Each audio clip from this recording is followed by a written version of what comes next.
Uh-oh. Sullivan, I need you to edit some of this. Yeah. So Sullivan's going to be applying a heavy hand with the editing. Good luck, Sullivan. Yeah, I'm sorry.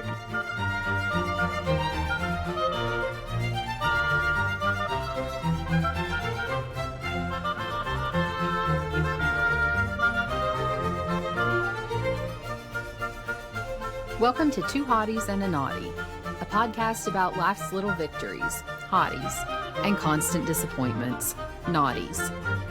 Here are your hosts, Michael Beck, Hicks, and Dwight Slappe.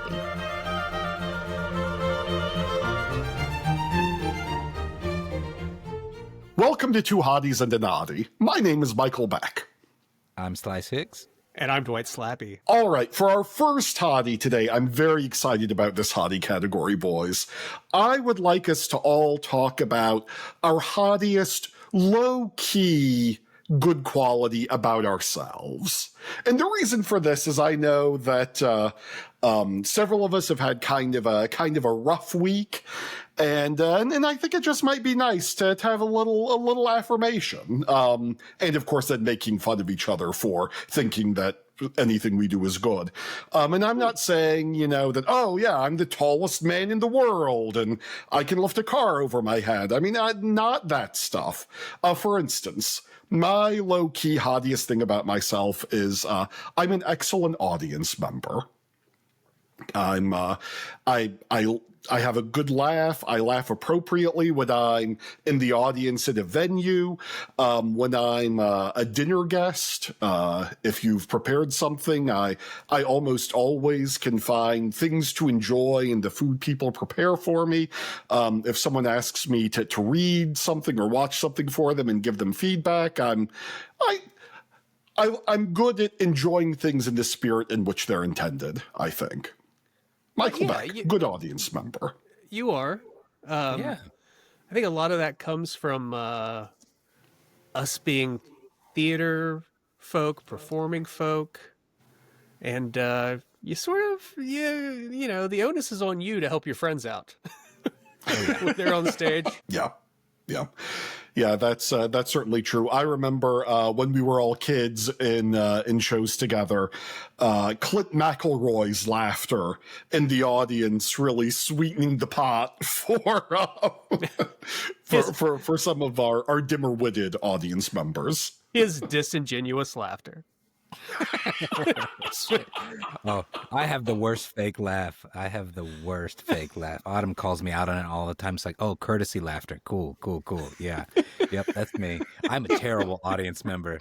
Like, I am so fake. And so, like, I try to be a genuine person, but it takes a lot to make me laugh. And, unless I hear yakety sax going, you're not going to get those chuckles from me, friend. Slice, if it takes a lot to make you laugh, my God, why are you on this show? You should be on.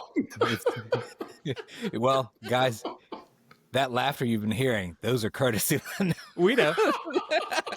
We are aware.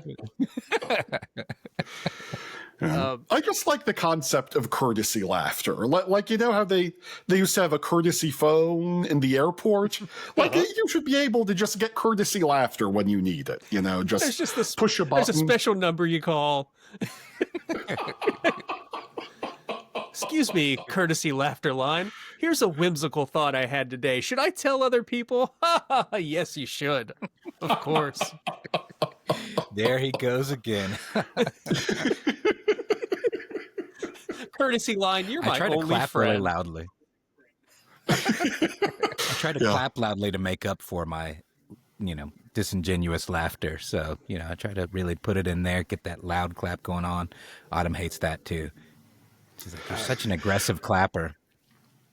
How does your lovely wife think that you should express satisfaction or dissatisfaction at a live performance? Hooting?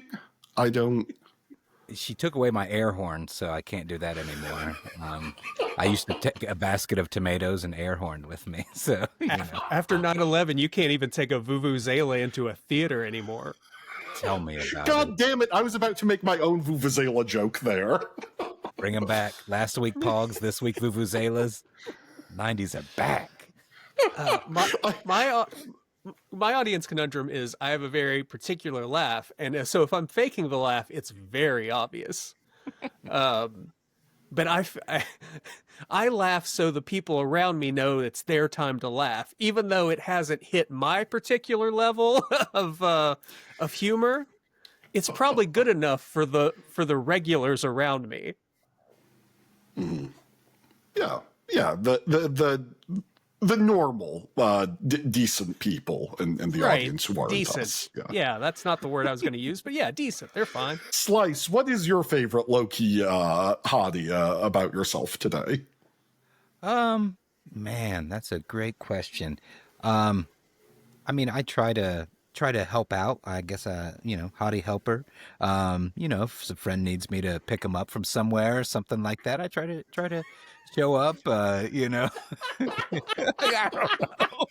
I'm good at giving lifts. I'm a good Uber driver. I'm good at The friend's like, hey, my car broke down, or my car won't start. Where are you? I'll come out and give you a jump. I try to be dependability. Maybe that's it. That's quality, right? That's good. Man, I just like the road. And if somebody wants to hop in my passenger seat and listen to some Crew with me. Yeah, that always gets me in trouble, too. I give strangers rides sometimes, as we've learned from college. Famously, you gave strangers rides like a psychopath. Yeah. Yes. Yeah. Well, I was a sucker for sob stories at gas stations. Oh, I just need to my kidneys could have been harvested many times. We had a neighbor across the street when Dwight and I lived together. Very sketchy dude who was like, he said he was a manager. We knew he worked at Pizza Hut. I mean, to the best of our knowledge, he worked at Pizza Hut. But all of his shirts were Pizza Hut. He had a shirt. He had a hat. But he would. He did disappear for every day for 8 hours into the Pizza Hut. We're not sure what he did in there. And I never did I see anyone out pizza him. So I think he really God damn it. One time he gave me a hand soap dispenser that he took from the Pizza Hut. That's right. There's a memory. I don't know what I'm going to do with this, but sure. I was trying to be grateful. Maybe that's my hottie quality. I try to be grateful and appreciative. He gave me. Did that just sit on our kitchen counter for months after that? Yes. I wasn't going to hang it up. Where were we going to refill stuff? That's right. We were renting. We wanted to get that deposit back. We couldn't just put a hand soap dispenser up at the wall. It's my understanding that every rental property in the greater Huntington, West Virginia area would only benefit by the installation of a hand soap dispenser in the bathroom. We destroyed that place, and I had the balls to call and ask for my deposit back afterwards, and I was hung up on. Oh, I got mine back, but What? Yes, I did. I told him, I was like, man, I don't know what happened. I moved out before those other two guys, and I left. I moved over to DC and everything. I worked so hard cleaning that place up before I left. I don't know, man. He sent me my money back. He's like, well, I'll send you yours, but those other guys, not a chance in hell they're getting theirs back. It's fair. It's fair. Reasonable. Dwight, what's your hottiest low-key thing? I'm very good communicating with customer service. I'll say that. I was raised in a household full of people that have zero communication skills. So I guess I had to learn the hard way how to talk to people at a restaurant or a store or on the phone when I'm trying to change my cable bundle. I'm very good at that. I can endear myself to most people. Speaking of being disingenuous, I come off as a great guy if you don't know me.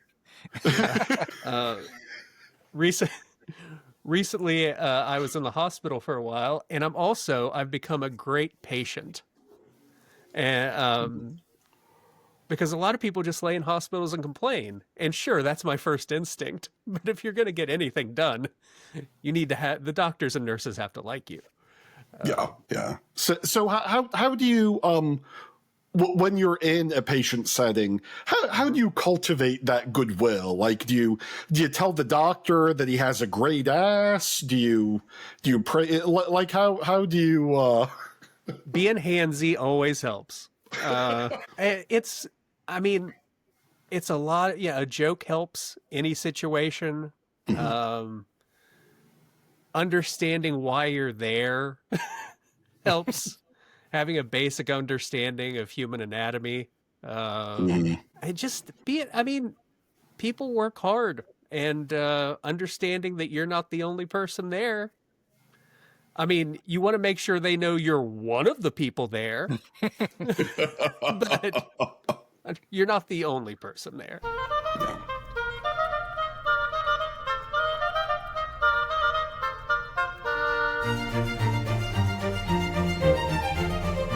Welcome back. So I'm going to hit you with the Hungry Boy Hottie of the week.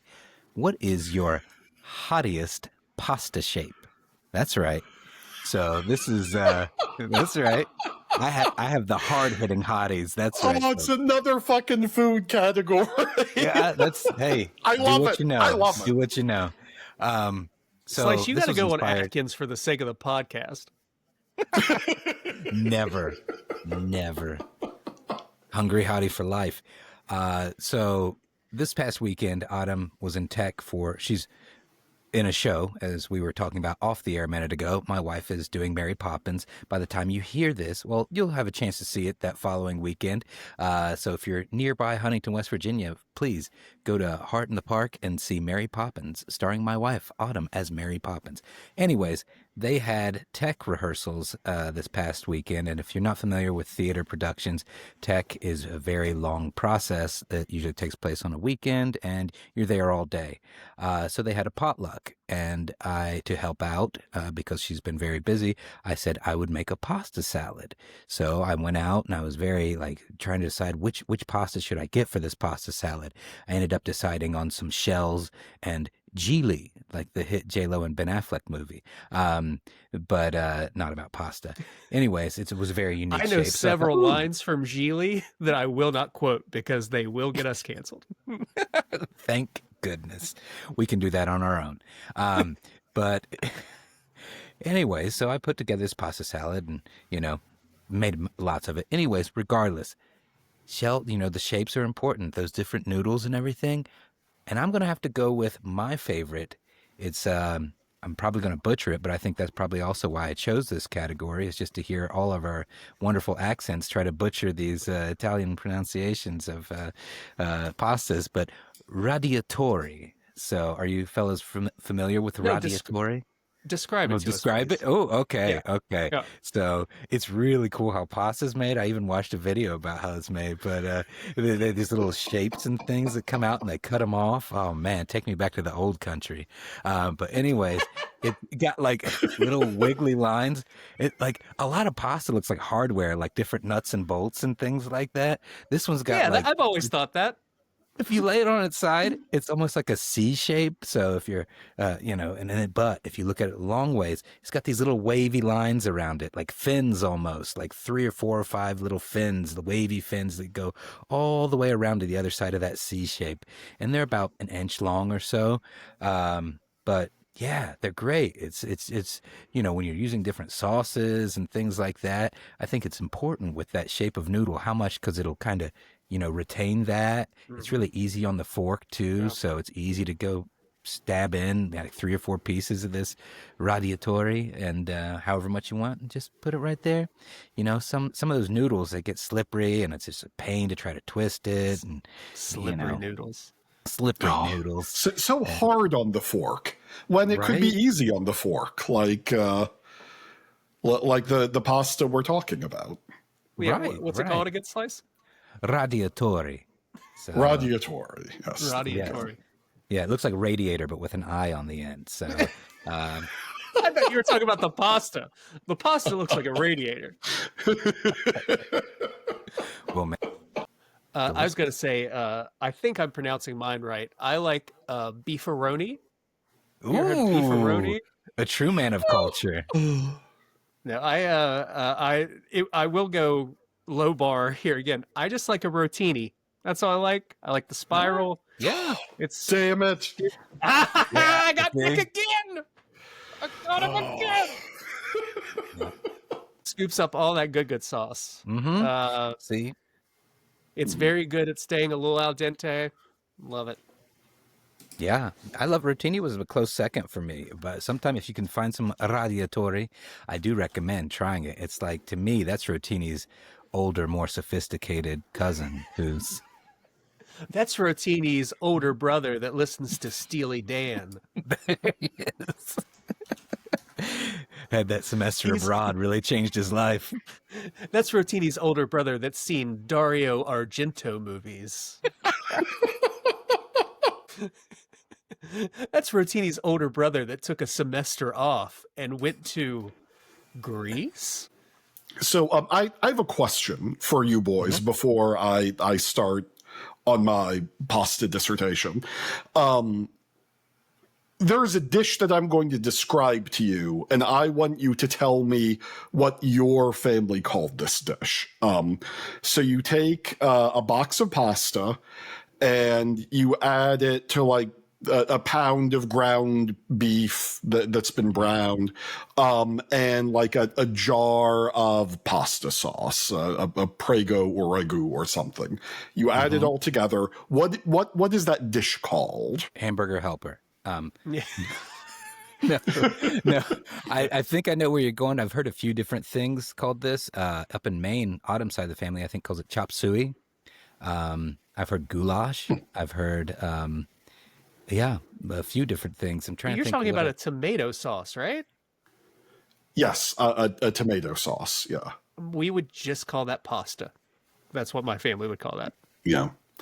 In the Ohio, in the Dayton, Ohio area, that dish is called spaghetti, regardless of what pasta you put into it. Yeah. It's called spaghetti. And my West Virginia wife, Crystal, loves this shrieking ignorance and incorrectness about the people of Dayton, Ohio, because they are often very judgy to her for her West Virginia ways of doing things. But we're calling something that clearly has seashells in it spaghetti. So It's like what the the hell South do we with Coke. It's like the South with Coke. Everything's Coke, whether it's Sprite, Mountain Dew, or anything. Go grab me a Coke. That's, Yes. Good luck. Good luck snorting some Mountain Dew. Yeah.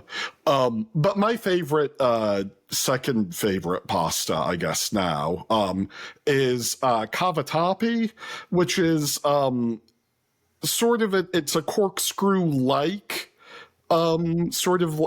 So imagine a rotini, but stretch it out. So like the curves aren't quite as tightly bound together. It's Like a Kraft macaroni spirals and cheese. maybe. I'm not sure what If Kraft you guys can't macaroni tell, spirals and cheese are. all of my food is based on living off of $20 a week. I don't know. I almost said my favorite pasta is Chef Boyardee roller coasters, which as a kid was the jam. So good. The stars from my chicken and stars Campbell's. You talk about all your fancy pasta, but if you got a head cold or something, you're going to want those stars. That's right, stars. If Nana's over their egg noodles now. Oh, fuck. I would kill some egg noodles right now. The egg noodles are good, yeah. Yeah, See? egg noodles are good. Yeah. Bow tie pasta, also delicious. I really think of bow tie pasta as like a cold pasta salad kind of thing. That's the glorious thing about pasta. Hot, cold, however. Choose your own adventure. Choose your own pasta adventure, my friend.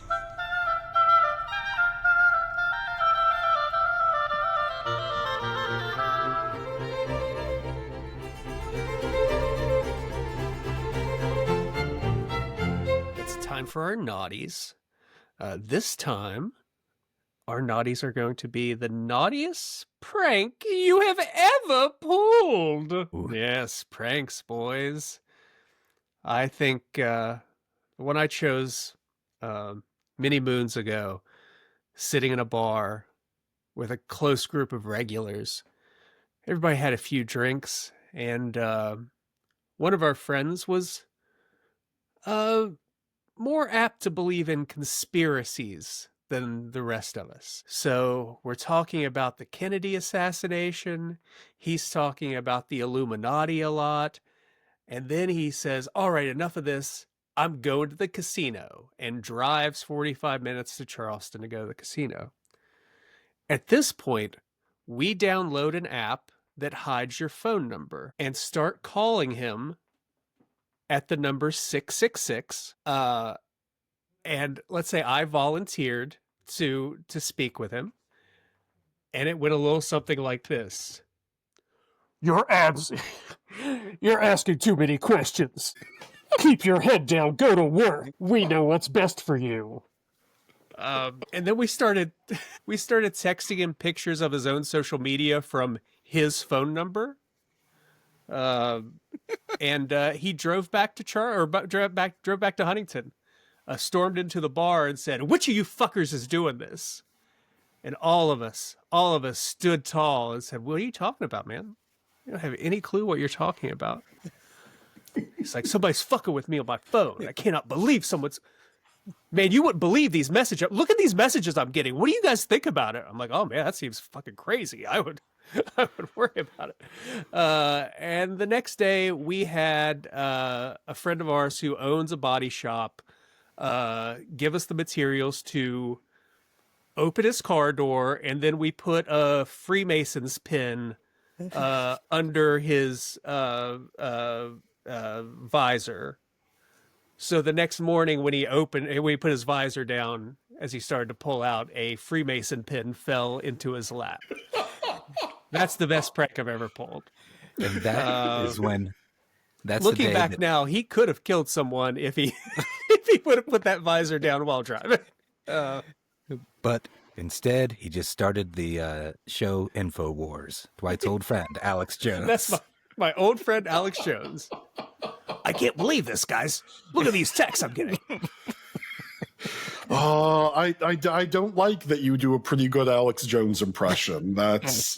Do you think these texts are coming from the Hollow Earth? If only he just stuck with the Hollow Earth. You know? I have to go on the side rant here from your story, Dwight. Our friend who owns a body shop, I believe there's only one of them, so we all know who we're talking about. Yes. I once locked myself out of my car, and so I called our friend who owns a body shop and said, "Hey, will you please help me get into my car?" He said, "Oh yeah, I don't know how to do that. We don't have any of those tools." So I'm glad that he was able to help you break into someone's car without their knowing, but was unwilling to help me get into my car when I locked my keys in it at a gas station, which is where I was. I was also like 3 blocks away from where his body shop was. Looking back, if you would have told him you were going to do some evil, do you think he would have opened your car? I think maybe he just didn't want to go to the gas station I was at. Maybe Maybe he was pulling a prank on you. Our producer Sullivan is pointing out that perhaps I was the victim of Dwight's second best prank, which is which is quite possible. Yeah. So I'm not really a prank guy, partly because doesn't matter. As everyone can imagine, I have a long moralistic diatribe about pranks. But I did pull a prank that wasn't really a prank. It was just an act of hilarious cruelty to a roommate I once had. This guy did, I don't know, and like we were good enough friends at the time. We went in different ways in life. He's a physician. I have an unsuccessful podcast. Wait, you have a second podcast? But he had this adorable little cactus. I forget where this cactus is from. I'm guessing it was a gift from a loved one, or maybe he acquired it on some sort of meaningful trip through the American Southwest. I don't know. At any rate, he had this adorable little cactus, and it was in like two segments. And the bottom segment was, green and pokey, and the top segment was like neon orange and also pokey. I don't know what that kind of cactus is called. Anyway, he did something to displease me. And so I opened up a can of Mountain Dew Code Red and poured the entire can into this, and I'm not joking, this tiny little cactus was, the Mountain Dew filled up the entire container. And over the course of weeks, this cactus collapsed and browned and blackened, and then just disappeared. And I don't know, the good version of the Telltale Heart, where the guy doesn't go insane because of the beating heart. I just got to enjoy my little victory there. You were really playing with fire. That cactus could have become ultra powerful, being powered by Code Red.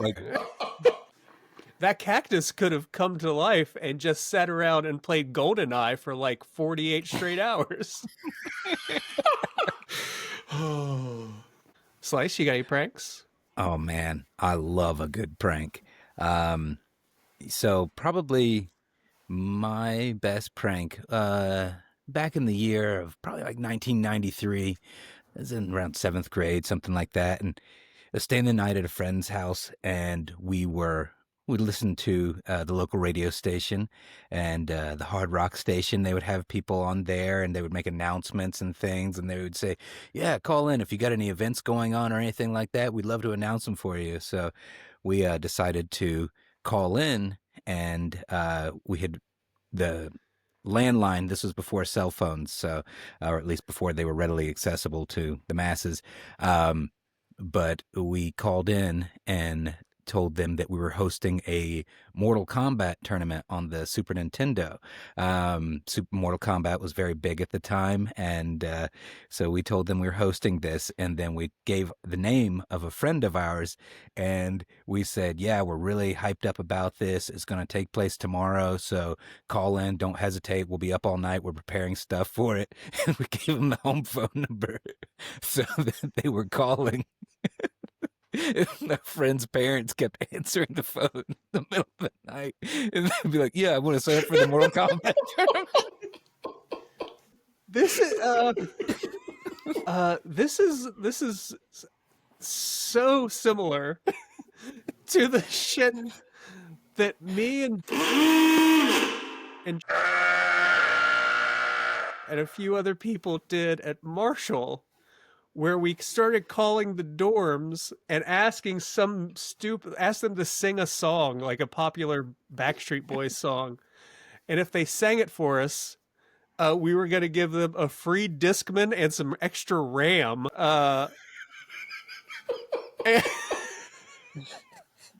And then we gave them our friend Jason's phone number and told them they had to call by 6 a.m. Yeah. We told them there was a $100 prize, so they got a lot of phone calls. So. That would have bought a lot of RAM. I remember RAM.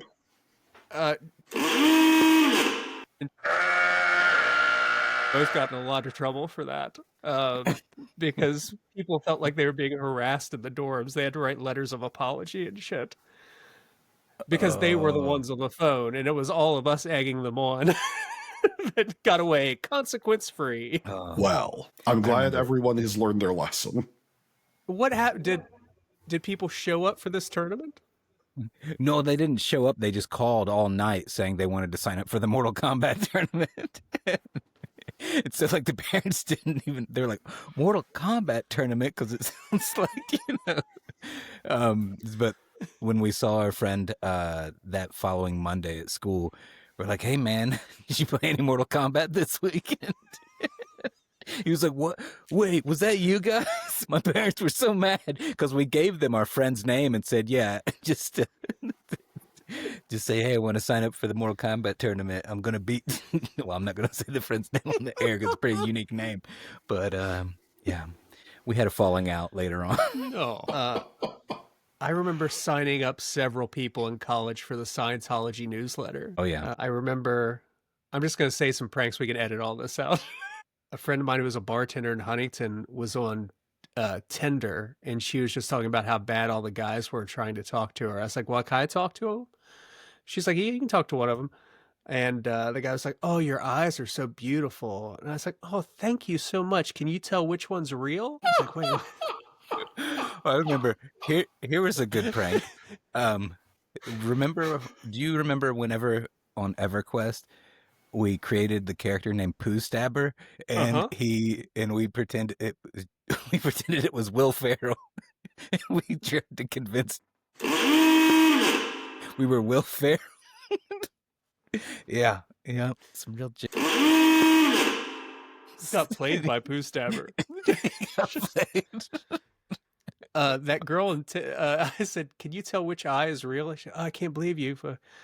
That's so tragic that you lost your eyes." I said, "Yeah, I kind of wish I still had my other eye, but I mean, there is an upside. Now that I've lost my eye, I now have the power of the second sight. I can see glimpses into the future." This guy just kept hitting on her, just kept like, "Oh, girl, yeah, I wish you had my sense," whatever. And I was like, "Oh, you're so," it's like, "You're so sweet. Yeah, I'd love to talk to you again. Just don't drive on the second." He's like, "Ha ha ha ha. Okay, well, I'll message you tomorrow." I was like, "Okay, that sounds great, but seriously, whatever you do, don't drive on the second." Poll results from last week. Hottiest collectible craze. Your winner is Pogs. Yeah, boy. Hottiest handy ability.